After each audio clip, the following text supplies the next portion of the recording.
Good morning. Crash, crash, crash. Waves at the beach and the US stock market and the Australian stock market is about to follow suit. What do people not recognize about a bear market that's now well established 2 to 3 weeks in? And still it's not reported as such. Everything is a momentary hesitation, but get this, in the last 48 hours, the Federal Reserve made it very clear it's going to be cutting interest rates. The stock market spiked higher. It lasted not even 24 hours, and then the markets just turned around and started falling away again, just as I suggested it would. We're making money being short. You can make money being short too. You can start with free commentary and move on to membership and become a trading partner at cliffordbennett.com.au. But as I say on my website, happiness comes from contribution.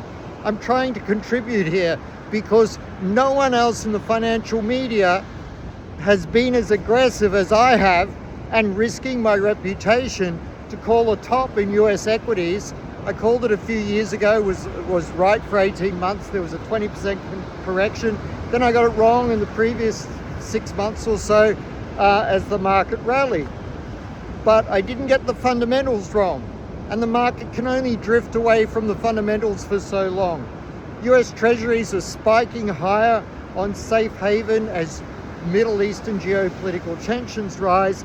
But at some point, and as I've said in a report yesterday, when the Federal Reserve cuts rates and this US Treasury price is, the bond price is still skyrocketing higher, it's going to get very difficult for BRICS nations and even Middle Eastern nations to decide they want to lighten their load of US Treasuries. It's when the yield turns higher, and we're not seeing any sign of that just yet, that the US equity market will really crash. Now, a lot of you haven't lived through it. I saw the Australian stock market fall 52% in 3 days in 1987.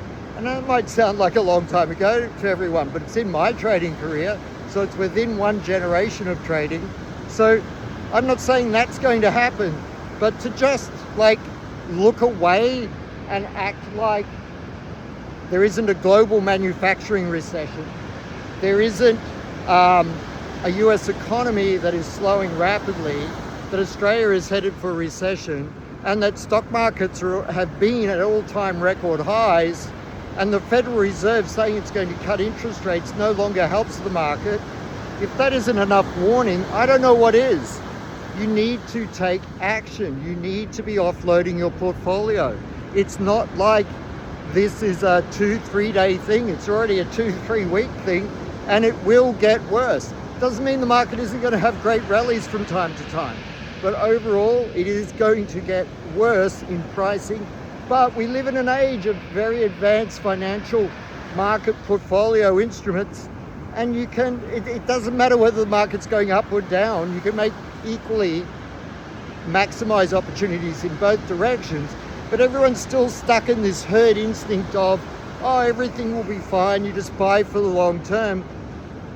And it's all turning south. I'm sorry, I'm a bit emotional in this talk, but I've been saying it for so long and so few people are listening. I'm really trying to help you. You should have lightened your equity holdings. I'm not saying you have to sell everything and go massively short. It's kind of what I'm doing. But I'm not saying you have to do that. But just be aware with your superannuation fund, for instance, that maybe a more modest or cash-rich type choice is better at the moment. And if you want to be active, you can actually do very well. I mean, the Kennedy family in the 1929 crash sold their stocks early, and then they bought property at 10 cents on the dollar after the crash, and that's how the Kennedys got rich. You've got to see downside in markets as the real big opportunities. And if you're a small business, a medium-sized business, or a large business, when you gain market share, the opportunity to gain market share is when the economy is tough, when business conditions are tough. That's when you can really excel, and in so doing, gain market share. So these downturns are the biggest opportunities in our careers. I hope this helps. Look, I could have it all wrong. But if I don't tell you what I think is happening, I would never forgive myself. But I really think you need to consider the US stock market, the Australian stock market can fall 20% again, as they did just 2.5, 3 years ago. They can do, and they did in COVID. They can do it again now. So think about that in terms of your equity portfolio. Have a great day. Thanks very much. cliffordbennett.com.au, propex24.com.